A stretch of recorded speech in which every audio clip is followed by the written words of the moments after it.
and welcome to Ask Better Questions with Alonzo Kelly. Today's topic is especially important for young professionals. The title of it is Take the Stairs. Why would I title it Take the Stairs? I can remember early on in my professional career the benefit and challenges with being so assertive and aggressive with my career. I wish someone had told me then what I know now about what ambition and I suppose a relentless pursuit of excellence will land you in terms of hot water. The first is, I'd like to draw the analogy of your body and running. There are a lot of things that you learn about yourself while running. If you run a mile, you learn about your endurance, you learn about your body, you learn about what feels good and what doesn't. As you move from 1 mile to 2 miles, what you learned about yourself the first mile is now added on in terms of how you successfully complete the second. It may not have bothered you to run that first mile. Some of you might be laughing at a mile, really? That's my warm-up. But the more you do this, the farther you run, the more you reach your point of stress and strain and ultimately fatigued. What happened with me as a young professional and what may happen to you if you're not careful is, and let's be honest, you have this job, you're excelling in this job that you were originally hired in, and perhaps it happened quickly that you're wondering what's next. I can do so much more, what's next? And then physically, your body goes from looking at where you are at this point to starting to look up. I could be the manager. I could be the supervisor. Some of us may even fall into this trap of thinking, I am now a task leader. I think I could be the vice president of this whole division.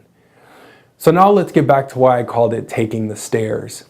If you get on the elevator on the first floor and hit the 5th floor button, it is fair to say that you have no idea what is happening on the 2nd and what is happening on the 3rd and what is happening on the 4th.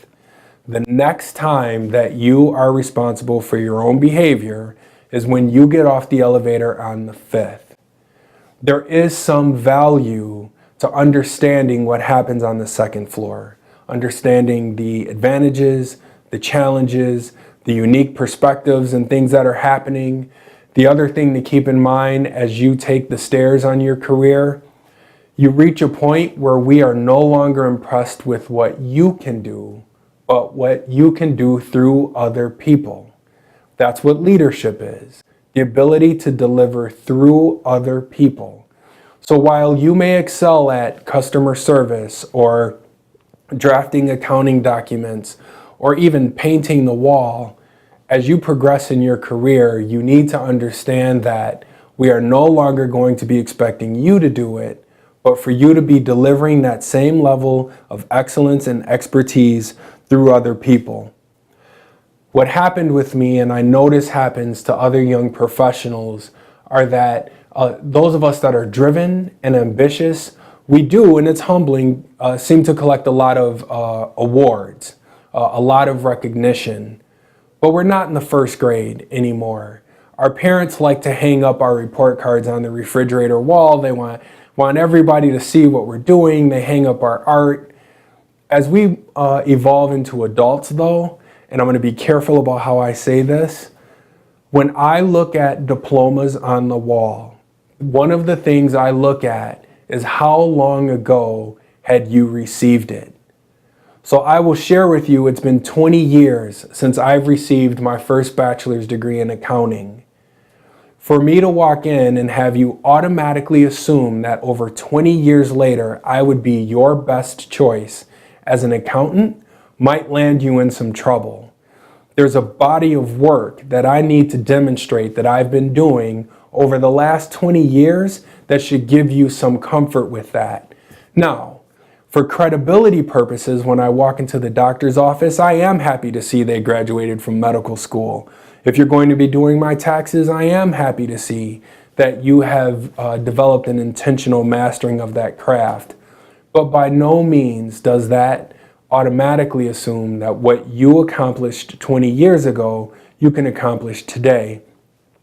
Sometimes I've seen young professionals fall into that trap where they're accumulating awards and receiving a lot of recognition and think because of that, you can now deliver through other people at a much higher leadership level, and that is not true. So briefly recap, I called this Take the Stairs in the spirit of fitness. You can learn a lot about yourself if you decide to take what I'm not going to say is the hard way, but the more intentional way, keeping in mind there are no shortcuts. You'll learn a lot about what's happening on the second, third, and fourth floor before you get on the fifth. If you jump off the elevator on the fifth floor and there's a fire on the third, you would have no idea about that. The other thing, again, to keep in mind is that we expect for you to be able to deliver through other people. If you have not figured out how to make the people around you better, if you have not figured out how to have people jump in and deliver the same type excellent service that you are now currently being recognized for, then I'm going to recommend that you slow down the ambition of wanting to run the entire division and focus more on how do you make those around you better. I do thank you for watching Ask Better Questions with Alonzo Kelly. Keep in mind that I am cheering for your success, and taking the stairs is one of the key ways to get there sooner. Look forward to seeing you next time. Bye. Find full episodes of Ask Better Questions with Alonzo Kelly online at WHBY.com. I invite you to find me on Twitter at KLGLLC and on Facebook, Kelly Leadership Group LLC. Thanks for watching this episode. We'll see you again soon.